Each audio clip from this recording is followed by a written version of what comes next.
एक बुढ़िया माई रोज मिट्टी के गणेश जी की पूजा करती थी। बेचारी बुढ़िया के बनाए गणेश जी रोज गल जाते थे। उसके घर के सामने एक सेठ जी का मकान बन रहा था। बुढ़िया माई सेठ जी के मकान पर जाकर मकान बनाने वाले कारीगर से बोली, भाई मेरे मिट्टी के बनाए गणेश जी रोज गल जाते हैं, आप मेरी पूजा के लिए पत्थर से एक गणेश जी बना दो, आपकी बड़ी कृपा होगी। मकान बनाने वाला कारीगर बोला, माई जितनी देर में तुम्हारे लिए गणेश जी बनाएंगे उतनी देर में तो सेठ जी की दीवार पूरी कर देंगे। बुढ़िया यह सुनकर गुस्से से बोली, भगवान करे तेरी दीवार टेढ़ी हो जाए, और दुखी मन से घर वापस आ गई। इधर कारीगर को दीवार पूरी करते करते शाम हो गई, परंतु दीवार बनने से पहले ही टेढ़ी हो जाए। शाम को सेठ जी आए और पूछा कि आज कुछ काम नहीं किया। तब मकान बनाने वाले कारीगर ने बुढ़िया वाली बात बताई। तब सेठ जी बुढ़िया माई से जाकर बोले, माई तुम हमारी दीवार सीधी कर दो तो हम तुम्हें सोने के गणेश जी बनवा देंगे। गणेश जी ने यह सुनते ही सेठ जी की दीवार सीधी कर दी। सेठ जी ने बुढ़िया माई को पूजा के लिए सोने के गणेश जी बनवा दिए। गणेश जी को पाकर बुढ़िया माई बहुत प्रसन्न हुई। हे विनायक जी महाराज, जैसे सेठ जी की दीवार सीधी करी वैसे ही हमारे भी सब कार्य सीधे करना। कहता न सुनता ने हुकारा भरता ने सारे परिवार की रक्षा करना। महिष्मतीपुरी में वेदों को जानने वाला सुमंत नाम का एक ब्राह्मण अपनी पत्नी और पुत्र के साथ रहता था। उसकी पत्नी का नाम गुणवती था और पुत्र का नाम देव शर्मा था। एक दिन ज्येष्ठ मास में वह ब्राह्मण समाधि लगाने के लिए वन में गया। कुछ समय भगवान का ध्यान लगाकर वह ब्राह्मण वहां एक सुंदर सरोवर का जल पीकर सरोवर के नजदीक एक वृक्ष की छाया में सो गया। अब जो भी जीव जंतु सरोवर में पानी पीने के लिए आते वो उस ब्राह्मण को देखकर डर जाते और वहां से भाग जाते। ज्येष्ठ माह की गर्मी को सहन न कर पाने से और प्यास से कुछ नन्हे जीव जंतु मृत्यु को प्राप्त हो गए। सूर्यदेव के अस्त होने पर वह ब्राह्मण अपने घर को लौट गया, लेकिन अनजाने में हुआ यह पाप उसके साथ रह गया। कुछ समय बाद ब्राह्मण अस्वस्थ हो गया और उसकी मृत्यु हो गई। तब उसकी पत्नी पुत्र और घर का त्याग करके उसके साथ सती हो गई। ज्येष्ठ माह में अज्ञात पाप के दोष से नरक की यातनाओं को भोग कर दोनों ब्राह्मण और ब्राह्मणी पपीहे की योनि में पड़ गए और अपने पुत्र के घर के समीप एक वृक्ष पर रहने लगे। वहां रहते हुए पपीहा अपने पूर्व जन्मों के कर्मों को याद कर जोर जोर से रोने लगा। उसके पुत्र ने जब पपीहे की रोने की आवाज सुनी तो उसे वहां से भगाने लगा, लेकिन वह वहां से नहीं गया और रोता रहा। तो थक हार कर उसके पुत्र ने उस वृक्ष को आग लगा दी, जिससे पपीहे की योनि में ब्राह्मण और ब्राह्मणी के पंख जल गए और घायल अवस्था में पृथ्वी पर गिर पड़े। उस दिन स्वप्न में उस ब्राह्मण देव शर्मा को यह ज्ञात हुआ कि वह पपीहे का जोड़ा कोई और नहीं उसके माता पिता है। यह जानकर उसे बड़ी हैरानी हुई। वह ब्राह्मण पुत्र श्रेष्ठ ऋषि के आश्रम पर पहुंचा और अपने माता पिता का वृत्तांत सुना दिया और उनके उद्धार का उपाय पूछने लगा। तब ऋषियों ने उसे बताया कि तुम्हारे पिता पर पूर्व जन्म का अज्ञात पाप है, उससे मुक्ति के लिए तुम्हें ज्येष्ठ मास की निर्जला एकादशी का व्रत करना होगा, जो सभी एकादशियों में सर्वोपरि है। इसके साथ तुम्हें जलपान की व्यवस्था करनी होगी।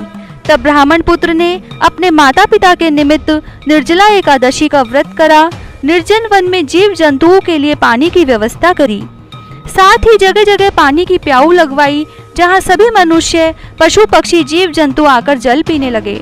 उसके इस पुण्य के प्रभाव से उसके माता पिता को पपीहे की योनि से छुटकारा मिल गया, जो अपने पुत्र को सुख समृद्धि और ऐश्वर्य का आशीर्वाद देकर वैकुंठ को चले गए। जो मनुष्य प्राणियों जंतुओं पक्षियों के लिए जल की व्यवस्था करता है, साथ ही निर्जला एकादशी का व्रत उपवास करता है, इस लोक के सुखों को भोग कर अंत में मोक्ष को प्राप्त होता है। पीपल सींचने की कहानी। एक बूढ़ा ब्राह्मण था। वह रोज पीपल के पेड़ को जल से सींचने जाता था। पीपल में से रोज एक लड़की निकलती और कहती, पिताजी मैं भी आपके साथ जाऊंगी। वह रोजाना पीपल का पेड़ जब भी सींचता तो वह लड़की बोलती कि पिताजी मैं भी आपके साथ जाऊंगी। यह सुनते सुनते बूढ़ा ब्राह्मण दिन ब दिन कमजोर होने लगा। तो एक दिन ब्राह्मणी ने पूछा कि क्या बात है, क्या तुम्हारा स्वास्थ्य ठीक नहीं है? तो ब्राह्मण बोला कि मैं जब भी रोज पीपल सींचने जाता हूँ तो पीपल से एक लड़की निकलती है और कहती है कि वह भी मेरे साथ चलेगी। तो ब्राह्मणी बोली कि कल ले आना उस लड़की को, जहाँ 6 लड़कियां पहले से ही हमारे घर में है, वहाँ 7वीं लड़की और सही। अगले दिन ब्राह्मण जब पीपल सींचने गया तो उस लड़की को घर ले आया। उसे घर छोड़ने के बाद ब्राह्मण आटा मांगने गया तो उसे पहले के दिनों की अपेक्षा आज ज्यादा आटा मिला था। जब ब्राह्मणी आटा छानने लगी तो लड़की ने कहा कि लाओ माँ, मैं छान देती हूँ। जब वह आटा छानने बैठी तो परात भर गई। उसके बाद माँ खाना बनाने जाने लगी तो लड़की बोली कि माँ, आज रसोई मैं बनाऊंगी। तो ब्राह्मणी ने कहा, नहीं, तू अभी छोटी है, तेरे हाथ जल जाएंगे। लेकिन लड़की नहीं मानी और वह रसोई में खाना बनाने गई तो उसने तरह तरह के 3600 व्यंजन बना डाले। आज सभी ने भर पेट खाना खाया। इससे पहले वे आधा पेट भूखा ही रहते थे। रात हुई तो ब्राह्मणी का भाई आया और कहने लगा कि जीजी बाई, मैं तो खाना खाऊंगा। ब्राह्मणी परेशान हो गई कि अब खाना कहाँ से लाएगी। तब लड़की ने पूछा कि माँ, क्या बात है। तो उसने कहा कि तेरा मामा आया है और रोटी खाएगा, लेकिन रोटी तो सबने खा ली है, अब उसके लिए कहाँ से लाऊंगी। लड़की बोली कि माँ, तू चिंता मत कर, मैं बना दूंगी। और वह रसोई में गई और मामा के लिए फिर से 3600 व्यंजन बना दिए। मामा ने भरपेट खाना खाया और कहा कि ऐसा खाना इससे पहले उसने कभी भी नहीं खाया। तब ब्राह्मणी ने कहा कि भाई, तेरी पावनी भांजी है, उसी ने बनाया है। शाम हुई तो लड़की ने बोला कि माँ, चौका लगा के चौके का दिया जला देना, कोठे में मैं सोऊंगी। बुढ़िया बोली कि ना बेटी, तू डर जाएगी। लेकिन लड़की बोली कि नहीं, मैं नहीं डरूंगी, मैं अंदर कोठे में ही सोऊंगी। वह कोठे में ही जाकर सो गई। आधी रात को लड़की उठी और चारों ओर आंख मारी तो धन ही धन हो गया। वह बाहर जाने लगी तो एक बूढ़ा ब्राह्मण सो रहा था। उसने देखा तो कहा कि बेटी, तू कहाँ चली। तब लड़की ने कहा कि मैं तो दरिद्रता दूर करने आई थी, अगर तुम्हें दूर करवानी है तो तुम भी करवा लो। उसने बूढ़े के घर में भी आंखों से देखा तो चारों ओर धन ही धन हो गया। सुबह सवेरे सब उठे तो लड़की को ना पाकर उसे ढूंढने लगे कि पावनी बेटी कहाँ चली गई। बाहर जो बूढ़ा ब्राह्मण सोया था वह बोला कि वह तो लक्ष्मी माता का स्वरूप थी, जो तुम्हारे साथ मेरी भी दरिद्रता दूर कर गई। हे माता, जैसे आपने उनकी दरिद्रता दूर की, वैसे ही सबकी करना। कहता ने सुनता ने हुकारा भरता ने सबकी दरिद्रता दूर करना। एक जाट जाटनी थे, बहुत गरीब थे। एक दिन जाटनी जाट से बोली, मैं तुम्हें 4 रोटी बनाकर देती हूँ, तुम नदी किनारे जाना और वहाँ राम और लक्ष्मण आते हैं, वहाँ जाकर कहना, राम बड़े लक्ष्मण छोटे, वो बैठे अम्बे की डाली, वो बैठे चंबे की डाली। मिट्टी का दशरथ बनावे, माखन मिश्री का भोग लगावे, दे परिक्रमा घर को आवे। जाट पूरे रास्ते याद करता चला गया, परंतु वहां जाकर भूल गया और वहां जाकर बोला, लक्ष्मण बड़े राम छोटे, वो बैठे अम्बे की डाली, वो बैठे चंबे की डाली। मिट्टी का दशरथ बनावे, माखन मिश्री का भोग लगावे, दे परिक्रमा घर को आवे। राम लक्ष्मण से बोले, लक्ष्मण, इसने तुम्हें बड़ा बताया है, तुम कुछ दे दो। लक्ष्मण बोले, हे राम, इसकी तो बुद्धि मलिन हो गई है, यह मूर्ख है, कहीं राम से भी बड़ा कोई इस दुनिया में है। राम बोले, नहीं लक्ष्मण, इसने तुम्हें बड़ा बताया है, तुम ही कुछ दो। लक्ष्मण ने थोड़े बांस में मोहर अशर्फी भर के दे दी। रास्ते में सारी मोहर अशर्फियां चोरों ने लूट ली। घर गया, जाटनी ने पूछा, कुछ मिला? जाट ने कहा, हाँ मिला तो बहुत कुछ था, परंतु रास्ते में चोरों ने लूट लिया। जाटनी ने कहा, कोई बात नहीं, कल फिर से जाना। अगले दिन जाटनी ने फिर से 4 रोटी बनाकर दी और फिर से सिखाया, राम बड़े लक्ष्मण छोटे, वो बैठे अम्बे की डाली, वो बैठे चंबे की डाली। मिट्टी का दशरथ बनावे, माखन मिश्री का भोग लगावे, दे परिक्रमा घर को आवे। जाट पूरे रास्ते याद करता हुआ गया, लेकिन वहां जाकर फिर से भूल गया और वह फिर से बोला, लक्ष्मण बड़े राम छोटे, वो बैठे अम्बे की डाली, वो बैठे चंबे की डाली। मिट्टी का दशरथ बनावे, माखन मिश्री का भोग लगावे, दे परिक्रमा घर को आवे। राम बोले, हे लक्ष्मण, इसने आज भी तुम्हें बड़ा बताया है, तुम कुछ दे दो। लक्ष्मण बोले, हे राम, इसकी तो बुद्धि मलिन है, यह मूर्ख है, क्या इसे नहीं पता कि राम से बड़ा इस दुनिया में कोई नहीं है। लेकिन राम ने कहा, नहीं, इसने तुम्हें बड़ा बताया है, इसलिए तुम कुछ दो। लक्ष्मण ने सोने की ईंट दे दी। वह फिर से घर जाने लगा तो रास्ते में उसे चोरों ने फिर से लूट लिया। घर जाकर जाटनी ने पूछा कि कुछ मिला, तो जाट बोला मिला तो था, रास्ते में चोरों ने लूट लिया। तब जाटनी ने पूछा कि तुमने कहा क्या था? जाट ने बोला मैंने तो ऐसे कहा था कि लक्ष्मण बड़े राम छोटे, वो बैठे अम्बे की डाली, वो बैठे चंबे की डाली, मिट्टी का दशरथ बनावे, माखन मिश्री का भोग लगावे, दे परिक्रमा घर को आवे। तो जाटनी बोली कि तुम तो बहुत भोले हो, कहीं भगवान राम से बड़ा कोई है? तुम कल फिर से जाना, लेकिन अब की बार सही सही बोलना। अगले दिन जाट वापस गया और उस दिन बिल्कुल सही बोला। राम बड़े लक्ष्मण छोटे, वो बैठे अम्बे की डाली, वो बैठे चंबे की डाली, मिट्टी का दशरथ बनावे, माखन मिश्री का भोग लगावे, दे परिक्रमा घर को आवे। लक्ष्मण बोले हे राम, आज इसको अक्कल आ गई है, आज तो इसे कुछ दे ही दो। राम मुस्कुराते हुए आए और बोले अरे भाई, मेरे पास क्या है, ये जौहर की मिट्टी है, ले जा। और राम ने अपने हाथ से थोड़ी सी मिट्टी की डली दे दी। अब जाट बड़बड़ करने लगा, कहने लगा आज तो जाटनी ने बड़ी उल्टी सीख दी, रोज तो सोना चांदी मिला करता था और आज यह मिट्टी की डली मिली है। लेकिन ठीक है, जो भी मिला है। और वह मिट्टी लेकर घर की ओर गया। बीच रास्ते में फिर से चोर मिले, लेकिन उन्होंने मिट्टी देखकर कुछ नहीं कहा। घर गया तो जाटनी बोली कुछ मिला? तो जाट बोला हाँ, तेरी उल्टी सीख के कारण आज मिट्टी की डली मिली है। जाटनी बोली कोई बात नहीं, लेकिन कुछ तो लेकर घर में आए हो, रोज तो तुम खाली हाथ घर में आते थे। मिट्टी कुछ ना कुछ तो काम आएगी, चूल्हा लीप लेंगे, आंगन लीप लेंगे। और उस मिट्टी को तुलसी के पौधे के नीचे रखकर सो गए। सुबह उठकर देखा तो तुलसी के नीचे हीरे मोती जगमगा रहे हैं। ऐसे है भगवान राम जो मिट्टी को भी सोना कर दे। जैसे भगवान राम ने उनका दरिद्र दूर किया, ऐसा सबका करे। कहता न सुनता न हुकारा भरता न, सबका दरिद्र दूर करे। सत्य भगवान की कहानी। एक दादी थी, वह रोजाना सत्य भगवान की कहानी कहती थी। एक दिन पोती ने पूछा कि दादी आप क्या कर रहे हो? तो दादी ने कहा कि बेटी मैं सत्य भगवान की कहानी सुन रही हूँ। पोती ने कहा कि मैं भी आपके साथ कहानी सुना करूँगी। अब रोजाना दादी पोती बैठकर कहानी सुन लेती। दादी एक लोटा पानी का भरकर उसमें फूल रखती और कहानी कहती और पोती हुकारा भर लेती। कहानी सुनने के बाद लोटे के जल से सूर्य भगवान को अर्घ लगा देती थी। कुछ समय बाद पोती की शादी हुई तो पोती विदा होने लगी। तो दादी ने कहा कि बेटा और कुछ तो है नहीं मेरे पास तुम्हें देने को, तुम एक लोटा पानी व 2-4 फूल डालकर ले जाओ।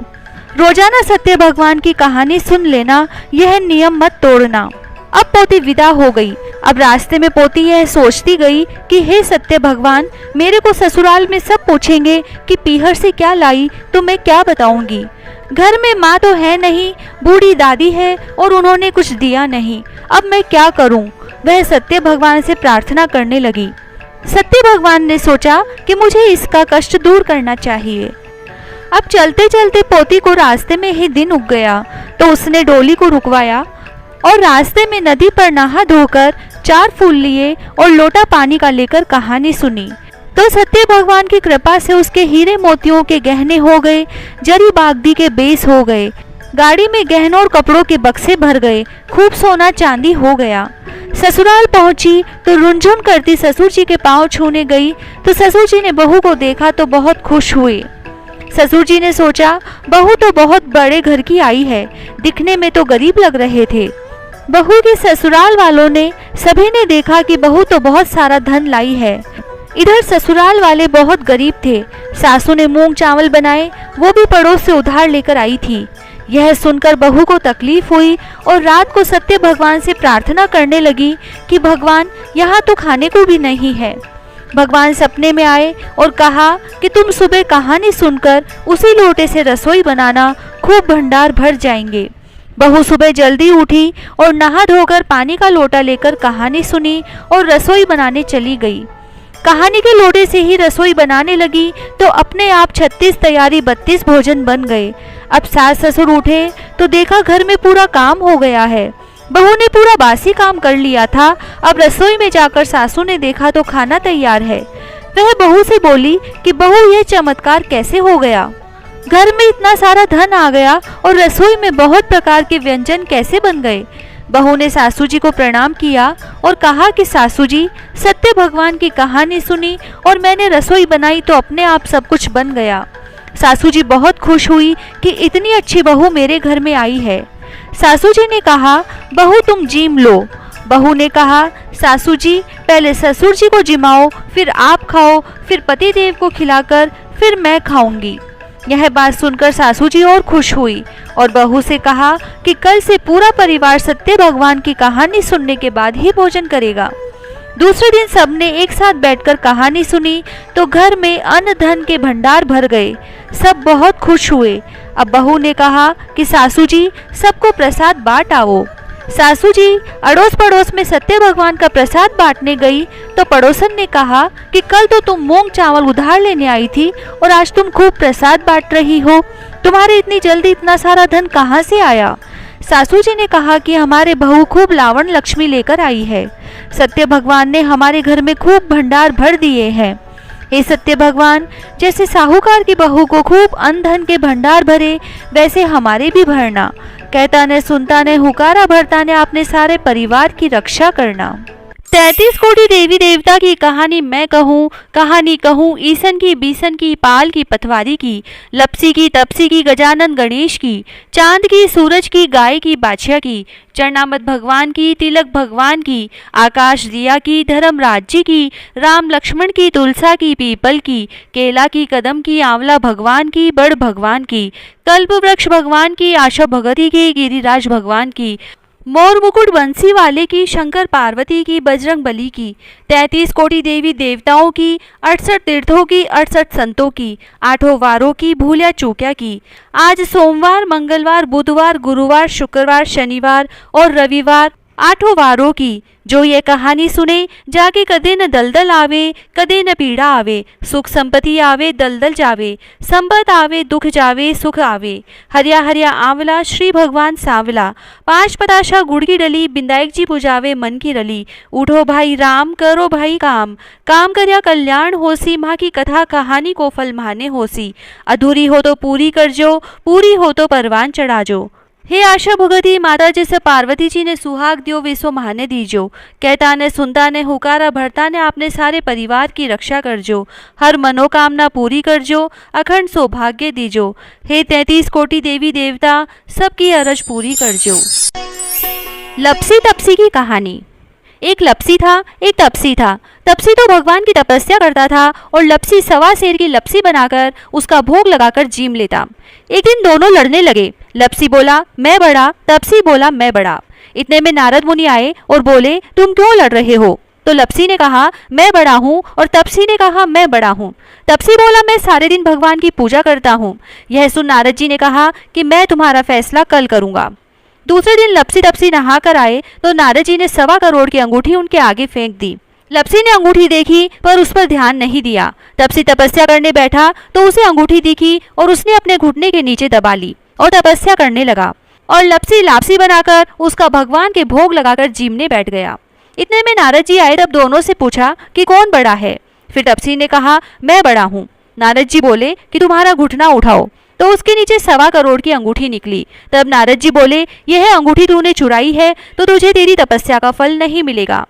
तब तपसी बोला हे नारद मुनि, मेरी तपस्या का दोष कैसे दूर होगा? नारद जी ने कहा रोटी बनाकर बाटियां नहीं बनाया तो फल तुझे होगा, ब्राह्मण जिमाकर दक्षिणा नहीं दी तो फल तुझे होगा, साड़ी दे के ब्लाउज नहीं दिया तो फल तुझे होगा, दिया से दिया जलाया तो फल तुझे मिलेगा।